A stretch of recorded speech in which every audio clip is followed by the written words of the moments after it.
Reading through the Bible in a year, January 26th, Genesis 27, Matthew 26, Esther chapter 3, and Acts chapter 26. Now it came about, when Isaac was old and his eyes were too dim to see, that he called his older son Esau and said to him, "My son." And he said to him, "Here I am." Isaac said, "Behold now, I am old and do not know the day of my death. Now then, please take your gear, your quiver, and your bow, and go out to the field and hunt game for me, and prepare a savory dish for me, such as I love, and bring it to me, that I may eat, so that my soul may bless you before I die." Rebekah was listening when Isaac spoke to his son Esau.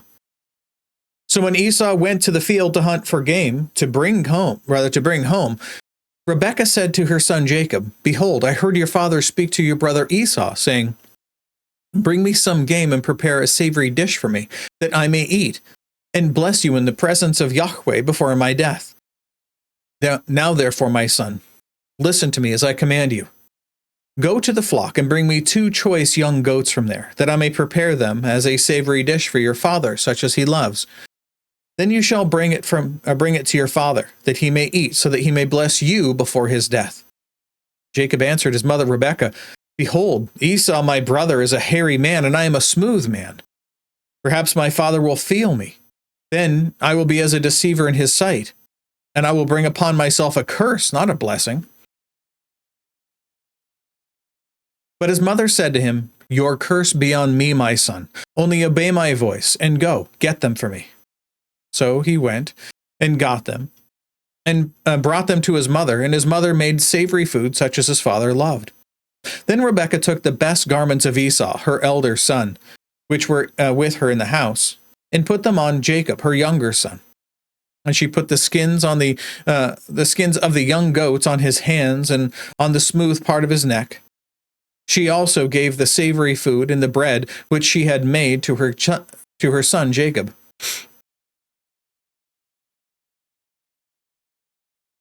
Making sure I don't lose any notes.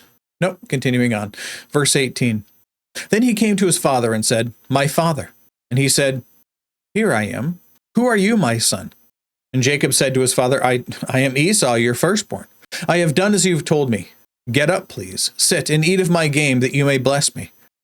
And Isaac said to his son, How is it that you have it so quickly, my son?" And he said, "Because Yahweh, your God, caused it to happen to me." Then Isaac said to Jacob, "Please come close, that I may feel you, my son, whether you are really my son Esau or not." So Jacob came close to Esau his father, and he felt him, and said, "The voice is the voice of Jacob, but the hands are the hands of Esau."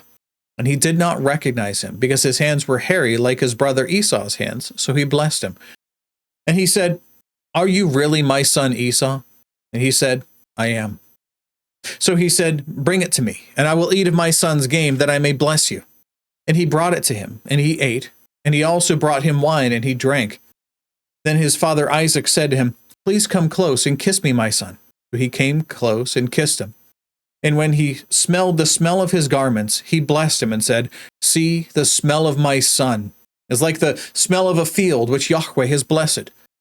Now, may God give you the dew of heaven and the fatness of the earth, and an abundance of grain and new wine. May peoples serve you, and nations bow down to you. Be master of your brothers, and may your mother's sons bow down to you. Cursed be those who curse you, and blessed be those who bless you."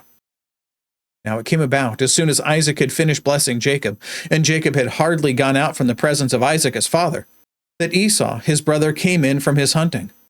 And he also made savory food and brought it to his father. And he said to his father, "Let my father arise and eat of his son's game, that you may bless me." And Isaac his father said to him, Who are you?"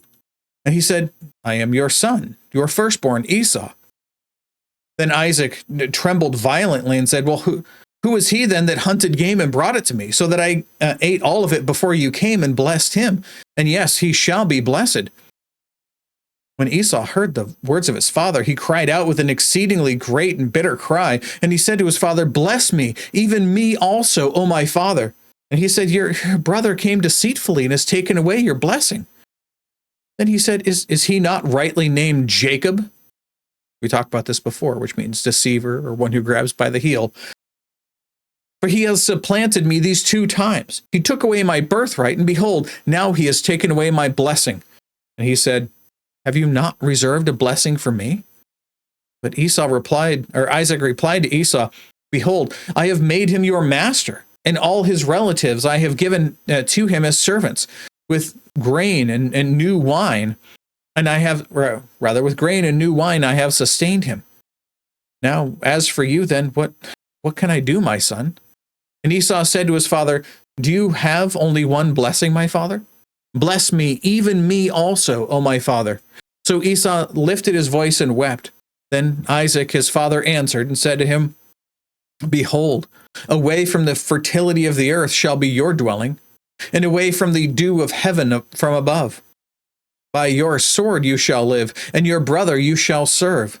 But it shall come about when you become restless, that you will break his yoke from your neck. So Esau bore a grudge against Jacob because of the blessing with which his father had blessed him. And Esau said to himself, the days of mourning for my father are near.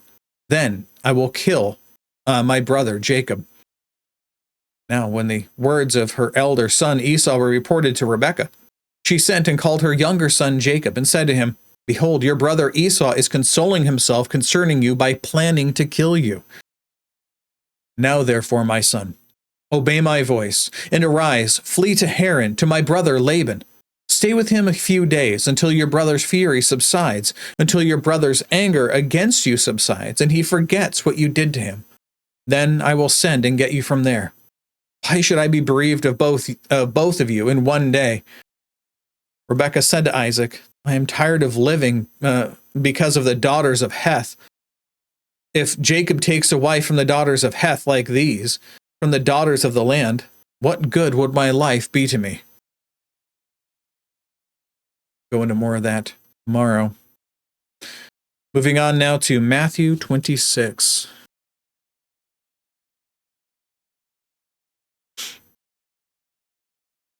When Jesus had finished all these words, he said to his disciples, you know that after 2 days the Passover is coming, and the Son of Man is to be handed over for crucifixion. Then the chief priests and the elders of the people were gathered together in the court of the high priest. Starting over. The chief priests and the elders of the people were gathered together in the court of the high priest. The high priest's name is Caiaphas. And they plotted together to seize Jesus by stealth and kill him. But they were saying, not during the festival, otherwise a riot might occur among the people. Now when Jesus was in Bethany, in the home of Simon the leper, a woman came to him with an alabaster vial of very costly perfume, and she poured it on his head as he reclined at the table. But the disciples were indignant when they saw this, and said, why this waste? For this perfume might have been sold for a high price and the money given to the poor. But Jesus, aware of this, said to them, why do you bother the woman? For she has done a good deed to me. For you always have the poor with you, but you do not always have me. For she poured this perfume on my body, and she did it to prepare me for burial. Truly I say to you, wherever the gospel is preached in the whole world, what this woman has done will also be spoken in memory of her. Then one of the 12, named Judas Iscariot, went to the chief priests and said, what are you willing to give me to betray him to you? And they weighed out 30 pieces of silver to him. This is the same amount as the price of a slave. From then on, he began looking for a good opportunity to betray Jesus. Now, on the first day of unleavened bread, the disciples came to Jesus and asked, where do you want us to prepare for you to eat the Passover?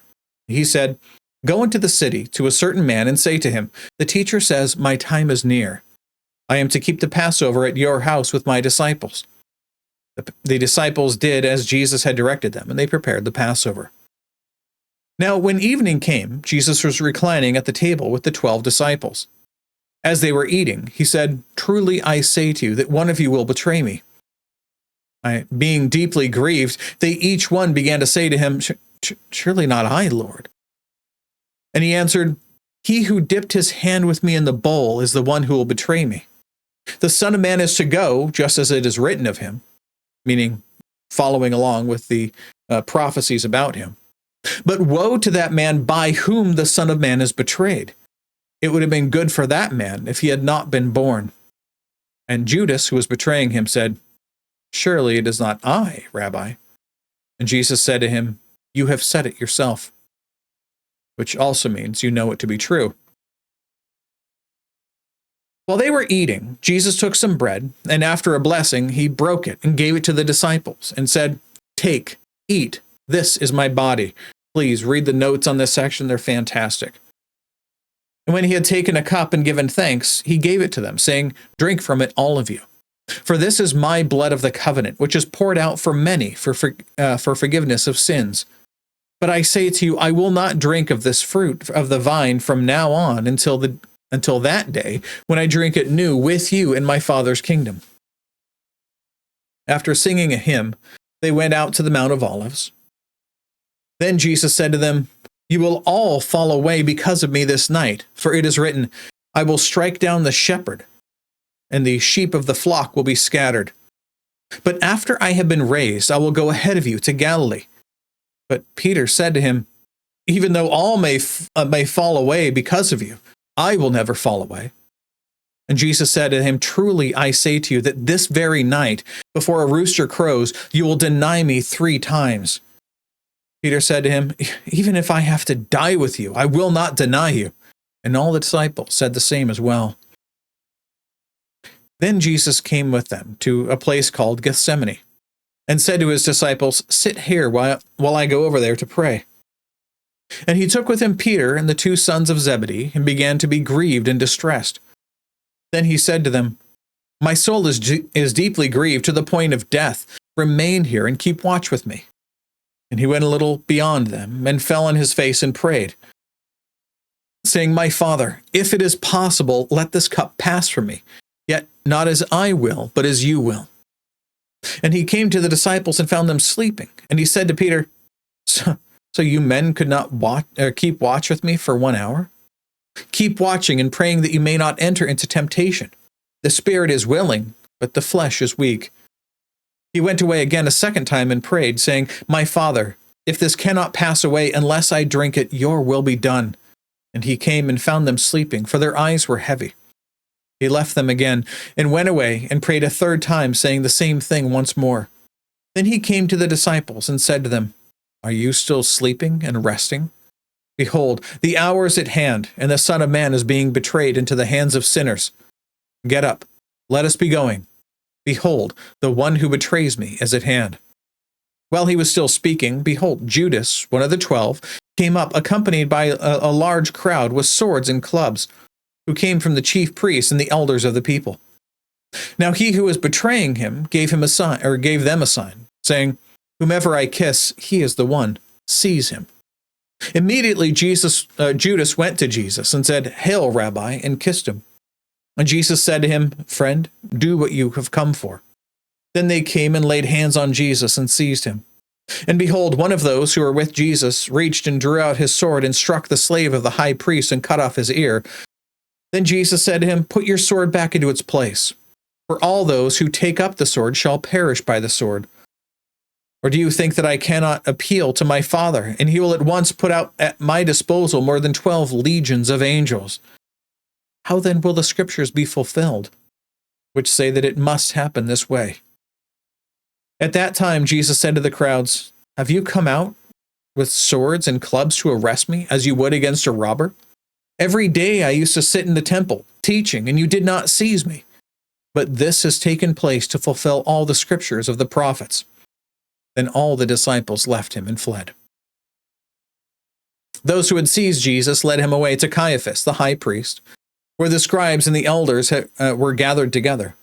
But Peter was following him at a distance, as far as the courtyard of the high priest, and he entered in and sat down with the officers to see the outcome.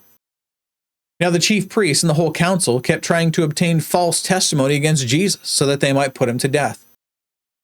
But they did not find any, even though many false witnesses came forward. But later on 2 came forward and said, "This man stated, I am able to destroy the temple of God and rebuild it in 3 days.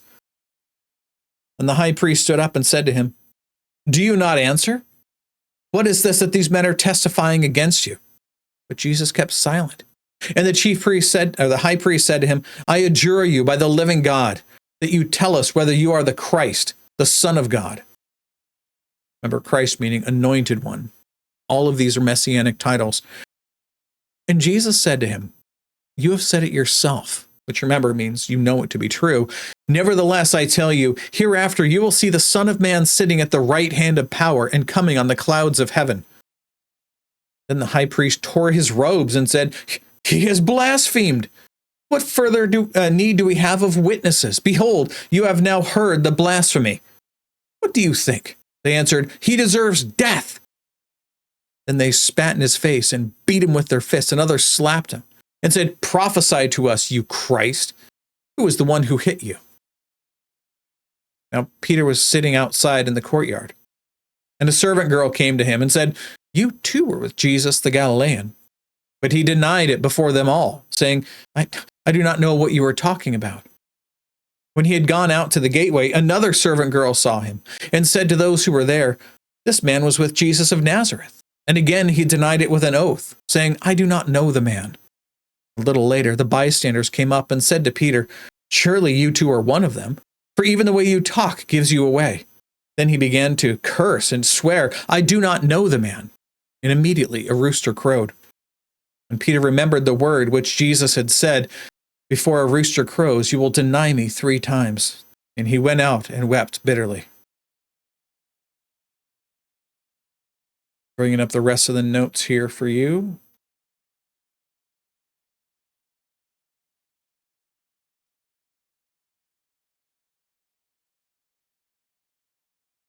And there we go. Now on to Esther chapter 3.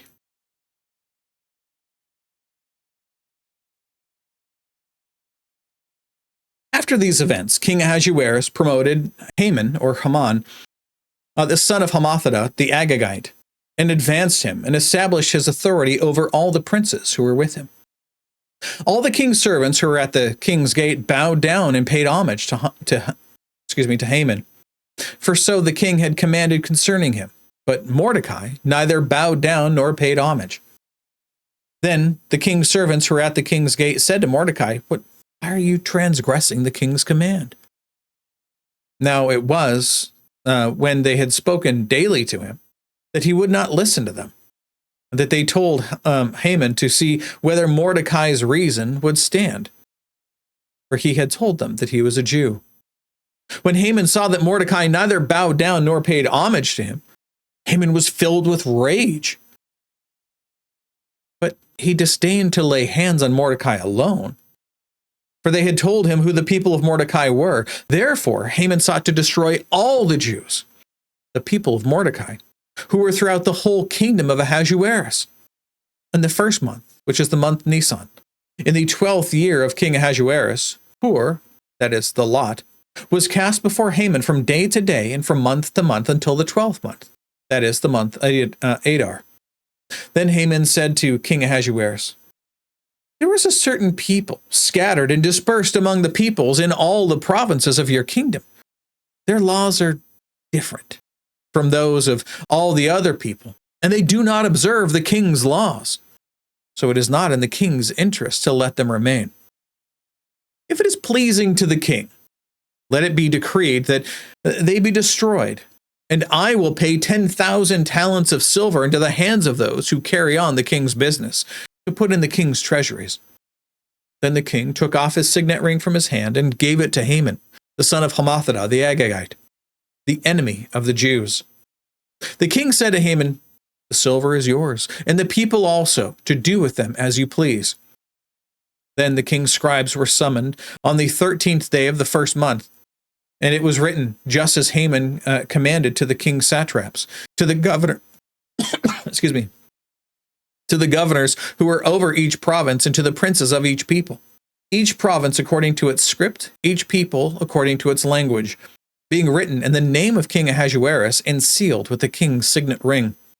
Letters were sent by couriers to all the king's provinces to destroy, to kill, and to annihilate all the Jews, both young and old, women and children, in one day, the 13th day of the 12th month, which is the month Adar, and to seize their possessions as plunder. A copy of the edict to be issued as law in every province was published to all the peoples, so that they should be ready for this day. The couriers went out and impelled by the king's command, while the decree was issued at the citadel in Susa, where the king and Haman sat down to drink. The city of Susa was in confusion. Concluding today in Acts chapter 26. Agrippa said to Paul, "You are permitted to speak for yourself." Then Paul stretched out his hand and proceeded to make his defense. In regard to all the things of which I am accused by the Jews, I consider myself fortunate, King Agrippa, that I am about to make my defense before you today, especially because you are an expert in all customs and questions among the Jews. Therefore, I beg you to listen to me patiently. So then, all Jews know my manner of life from my youth up, which from the beginning was spent among my own nation and at Jerusalem. Since they have known about me for a long time, if they are willing to testify, that I lived as a Pharisee according to the strictest sect of our religion. And now I'm standing trial for the hope of the promise made by God to our fathers, the promise to which our 12 tribes hope to attain, as they earnestly serve God night and day. And for this hope, O king, I am being accused by Jews. Why is it considered incredible among you people if God does raise the dead? So then, I thought to myself that I had to do many things hostile to the name of Jesus of Nazareth. And this is just what I did in Jerusalem. Not only did I lock up many of the saints in prison, having received authority from the chief priests, but making sure I don't lose notes here.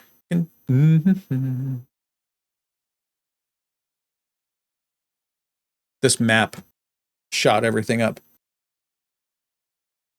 There we go. Back to the notes. I'll be back to that section in a moment here. There's an article on repentance in the center section. Strongly recommend you read it. It's fantastic. Back to the text. Verse 10. And this is just what I did in Jerusalem. Not only did I lock up many of the saints in prison, having received authority from the chief priests, but also, when they were being put to death, I cast my vote against them. And as I punished them, often in all the synagogues, I tried to force them to blaspheme. And being furiously enraged at them, I kept pursuing them even to foreign cities. While so engaged, as I was journeying to Damascus with the authority and commission of the chief priests, at midday, O king, I saw on the way a light from heaven, brighter than the sun, shining around me and those who were journeying with me. And when we had fallen to the ground, I heard a voice saying to me in the Hebrew dialect, "Saul, Saul, why are you persecuting me? It is hard for you to kick against the goads." And I said, Who are you, Lord? And the Lord said, I am Jesus, whom you are persecuting. But get up, stand on your feet. For this purpose I have appeared to you, to appoint you a minister and a witness, not only to the things that you have, to the things which you have seen, but also to the things in which I will appear to you, rescuing you from the Jewish people and from the Gentiles to whom I am sending you, to open their eyes so that they may turn from darkness to light and from the dominion of Satan to God, that they may receive forgiveness of sins and an inheritance among those who have been sanctified by faith in me. So, King Agrippa, I did not prove disobedient to the heavenly vision, but kept declaring to both those of Damascus first, and also at Jerusalem, and then throughout all the region of Judea, and even to the Gentiles, that they should repent and turn to God, performing deeds appropriate to repentance.